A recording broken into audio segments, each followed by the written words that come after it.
Listen carefully to the first part of the conversation and answer questions 1 to 4. Good morning, you're through to the treehouse at the Botanic Garden. How can I help? Oh, hello. I'd like to book a place on the, Japanese floral art workshop. Ah, yes. Do you mean our workshop on the 16th? No, it's on the 6th.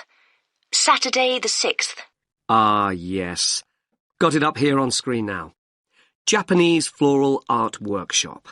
That's great. You're just in time. We're nearly full. 12 people have already booked a place, and this workshop is limited to 15 participants. It's one of our most popular workshops. In fact, it's the 5th one we've run. And this is the last one this term. There won't be another workshop until next year now. Oh, great. Thanks a lot. And can I just check the start time? It says on the leaflet I've got here that it begins at 12:30. That's right. It finishes at 1:30. Most of our other workshops are only half an hour long, but this one is longer. In fact, we're thinking of running some longer ones in the future. Oh, I see. Well, I'm really glad it lasts for a full hour. I don't think I would be able to come up with any kind of floral arrangement in less time than that, and certainly not in 30 minutes. Me neither. Now, one more thing. The workshop itself is free, but we're asking participants to pay £5 each just to cover the cost of the floral supplies. That's fine. Now, before I book you a place, I'll just give you some information about what'll happen on the day. Now you have some time to look at questions 5 and 6.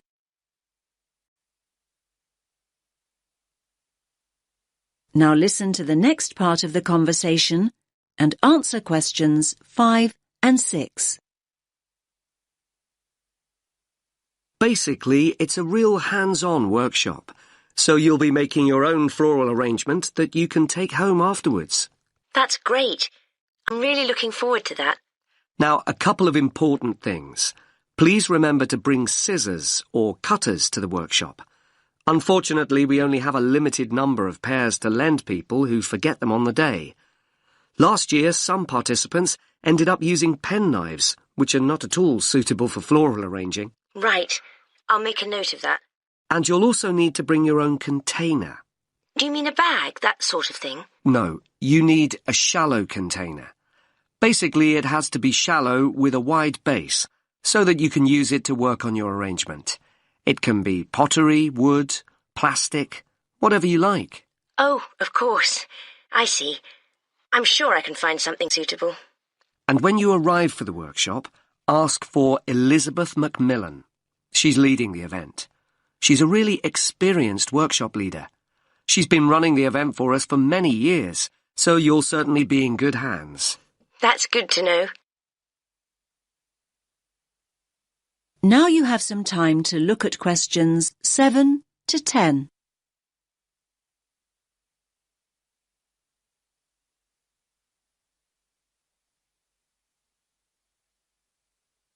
Now listen to the next part of the conversation and answer questions 7 to 10. Now, I'll just take your details for the booking form. Can I have your first name? Yes, it's Lubna. Lubna. Can you spell that for me? Lubna. And your surname? Awan. Is that Awam? No, it's an N at the end. Thank you. And a contact number, just in case we need to get in touch with you before the workshop. Yes, it's 0759 830 5321. Thanks. That's all the information we need. So that's you booked in. Oh, actually, just one more thing. Would you like to be on our mailing list? This means that we can send you information about future events and workshops. All we need is your email address. Yes, that's great. My email address is lawan25@yahoo.com. OK, I'll just read that back. LAWAN25 Yes, that's correct. OK, I'll pop all your details on the system and we'll see you at the workshop next weekend. Thanks a lot for your help. Bye. That is the end of section 1. You now have half a minute to check your answers.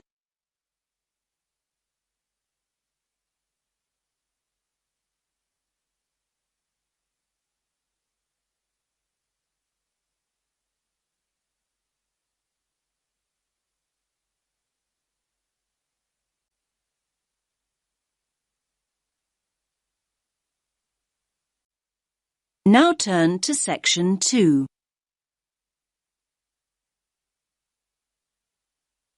You will hear a woman talking about health and safety when using a computer. First, you have some time to look at questions 11 and 12.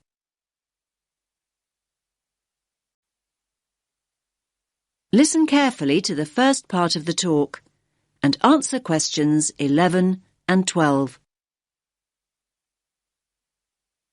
Hello everyone and welcome to the second session on health and safety. And today we're focusing on health and safety when using a computer. Now, can you all gather round this workstation here? That's great, thanks. OK now, let's look at some equipment that is specifically designed for safe computer use. Firstly, take a look at this item here. Yes, the sloped slab in front of the keyboard. Does anyone know what it is? That's right, it's a wrist rest. And it does a lot more than take up room on your desk, I can tell you. Well, what does it do exactly?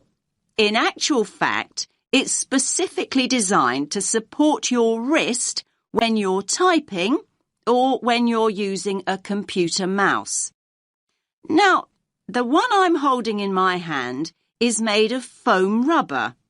Come on now, have a feel. You know you want to. Now, it's very flexible, isn't it? The padding is firm, but it also gives way when you press it, just like this. Here's another type, by the way. This one is filled with gel.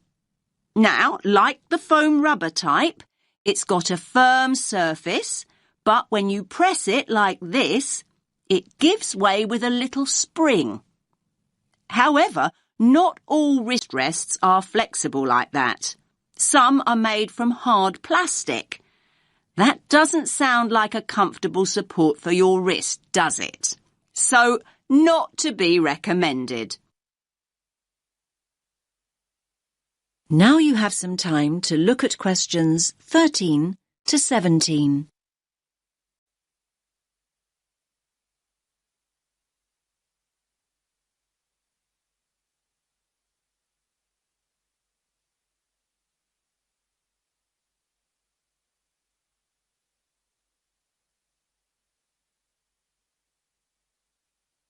Now listen to the next part of the talk and answer questions 13 to 17. OK, so we know what kind of material we're looking for in a wrist rest. But what else do we have to think about before we choose one? Now, look again at the foam rubber wrist rest here. You can see that the slope of the wrist rest and the height and the width too match the front edge of the keyboard here. And there are no sharp edges. Look, it's really nice and smooth. Now, we know it's a busy time for you all at the moment. You're busy with assignments in between the hours you're spending browsing the net and going on social networking sites. Well, just think about how hard your wrist has to work. So, using a wrist rest like this one can really help in a number of ways. First of all, it helps you keep your wrist straight when you're using your computer. I'm demonstrating this now. As you can see, my wrist is neutral and straight rather than bent up and down. See what I mean? Now, it can also provide padding for your hands. It works in much the same way as a cushion, so it makes your desk much more comfortable. Now, please note, I did say cushion rather than pillow. We don't want you students to be too comfortable. Another advantage of a wrist rest is that it stops your hands from dropping off the edge of the keyboard. A wrist rest can also relieve tension and soreness in your neck and shoulders. And how does it do that exactly? Well, it removes the weight of your arm from your shoulders and neck altogether. So there are a lot of benefits, aren't there? However, most people never learn how to use a wrist rest correctly. In fact, leaning your wrists on a wrist rest for long periods can put a lot of pressure on the undersides of your wrists, just here. Now you have some time to look at questions 18 to 20.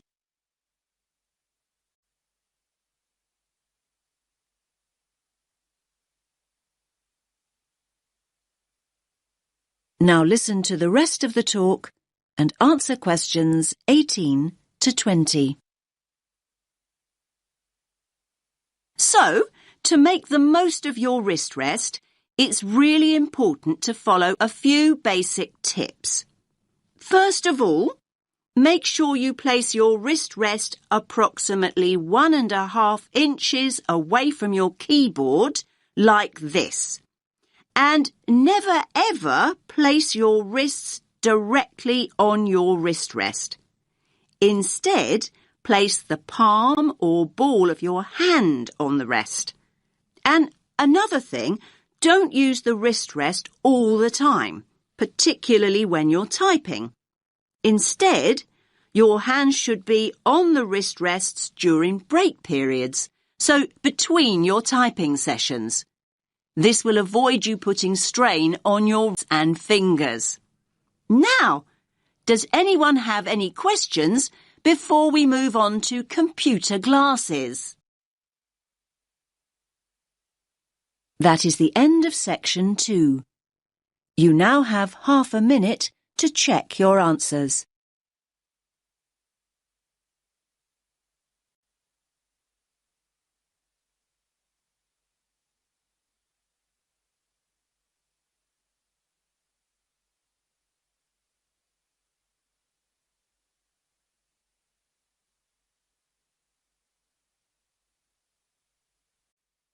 Now turn to section 3.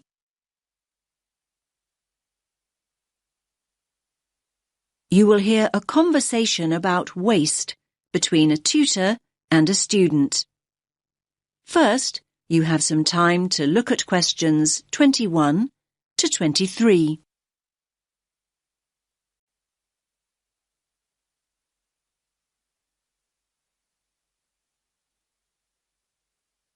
Listen carefully to the first part of the conversation and answer questions 21 to 23.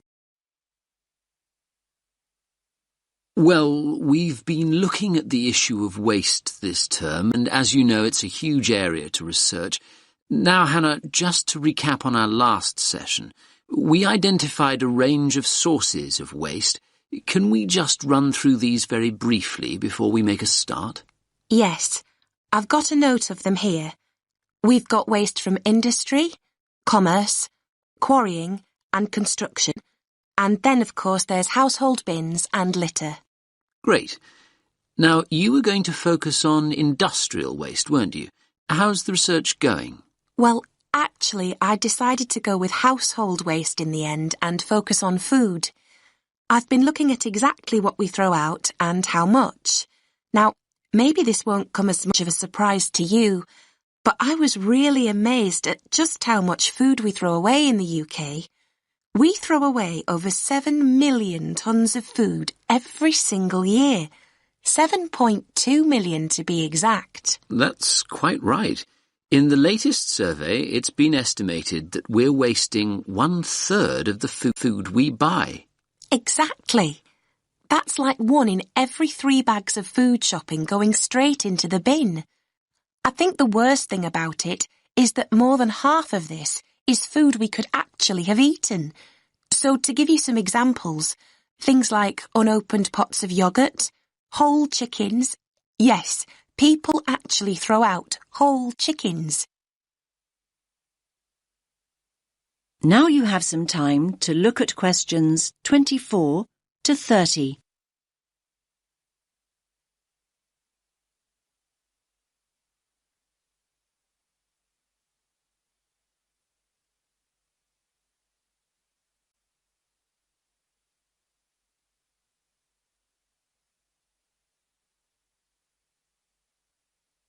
Now listen to the rest of the conversation and answer questions 24 to 30. Now, have you got any figures to support this? It's important to include these in your final assignment. Yes, I've got a note of them somewhere. Yes, here they are. Let's start with yoghurts. Now, 1.3 million of them go straight in the bin, and 5,500 whole chickens. Oh, and I've got another example. Bread. An amazing 7 million slices of bread are completely wasted too. OK, you've got some solid figures there. And don't forget to explore the reasons why we throw out food we haven't even opened. One interesting point worth making here is that, basically, we often completely forget about what we've bought. So we stick the box of eggs in the fridge and our packets of biscuits at the back of the cupboard, and they just lie there, completely unused. And on the subject of eggs, you might be shocked to learn that we throw away 0.7 million of them every single day, and the same amount of packets of biscuits. I think that people need to think more about how they are storing and using the food they buy. That's a good point. What do you think is the problem there? Do we all need to change our attitude to food? Definitely. Part of the problem is that we've come to expect our food to look uniform and, well, perfect. So, we want our apples to be green all over and to be a certain shape and size. This means the farmers, and then we as consumers, end up throwing away perfectly good food just because it has a blemish or a mark. What's wrong with a green apple that has some red colour on it too? What's wrong with a tomato that has a slightly strange shape? But that kind of attitude may explain why there is so much waste. In fact, these are exactly the foods we waste most of. We throw out far more of those than we do bakery items like cakes and biscuits. And just to give you some idea of quantities, we're throwing out 5.1 million whole potatoes, 4.4 million whole apples, and 2.8 million whole tomatoes on a daily basis. And then there are the sell-by and use-by dates. They encourage us to throw away food long before it goes off. Thanks, Hannah. You've highlighted an interesting point, that waste is very much a social issue. OK, let's leave it there. We can look at the issue of initiatives to reduce waste next. That is the end of section 3. You now have half a minute to check your answers.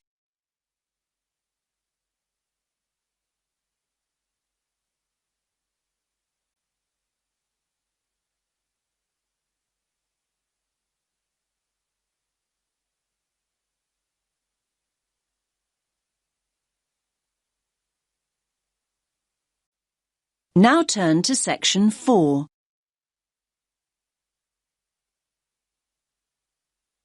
You will hear part of a talk about motivation. First, you have some time to look at questions 31 to 40.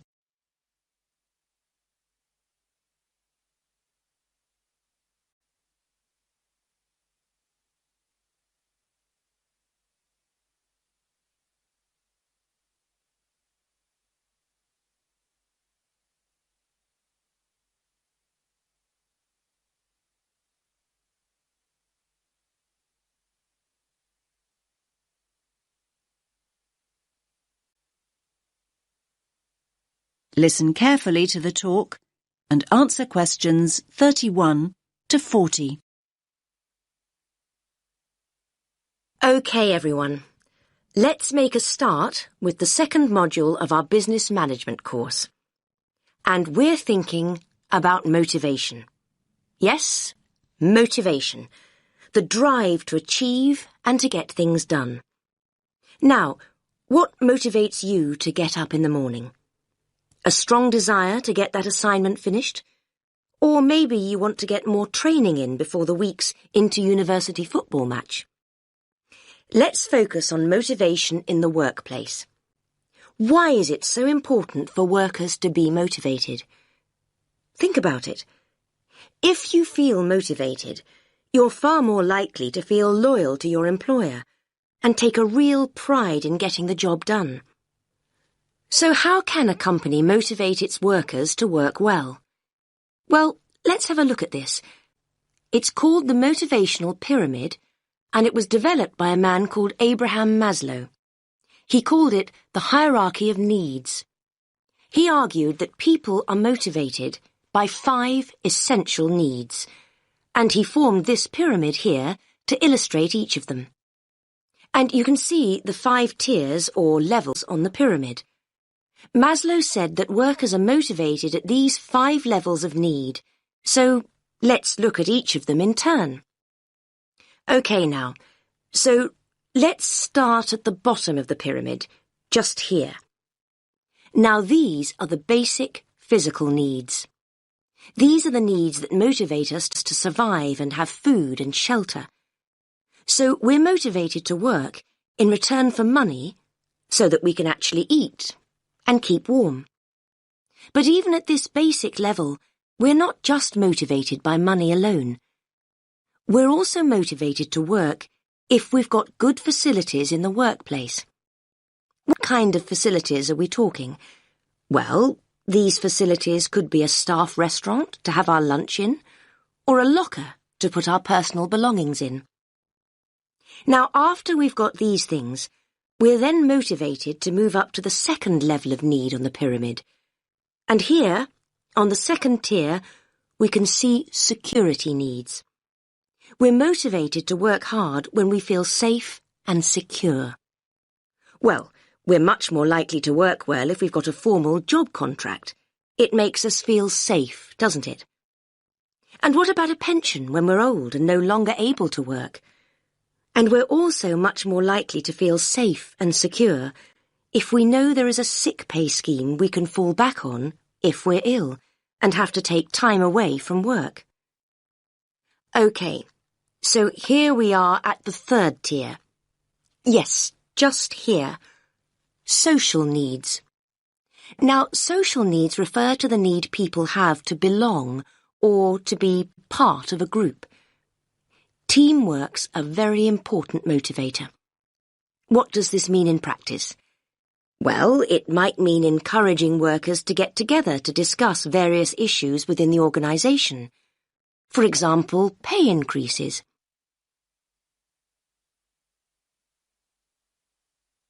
Then we move on to the next tier, the fourth one here, self-esteem.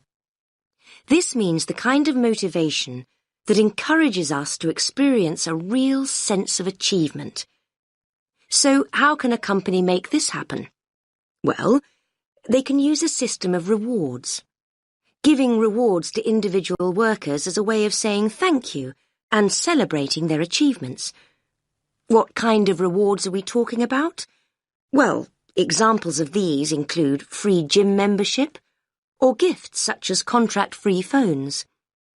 This kind of recognition can make us feel valued, and as a result we feel more motivated to move up to the final level of the pyramid. On the final tier, we've got self-fulfillment. Now this is the motivation that inspires us to be creative and feel challenged in the workplace. So what does this mean in practice? Well, it means making sure that workers have the opportunity to do the training they need and at the same time provide them with a personal development plan to help them reach their true potential. Personal development plans can help workers make progress and achieve higher goals. So, there we have it, the hierarchy of needs. Achieving each of these tiers, one level at a time, and moving up the pyramid motivates us to achieve the next. Now, does anyone have any questions before we move on? That is the end of section 4. You now have half a minute to check your answers.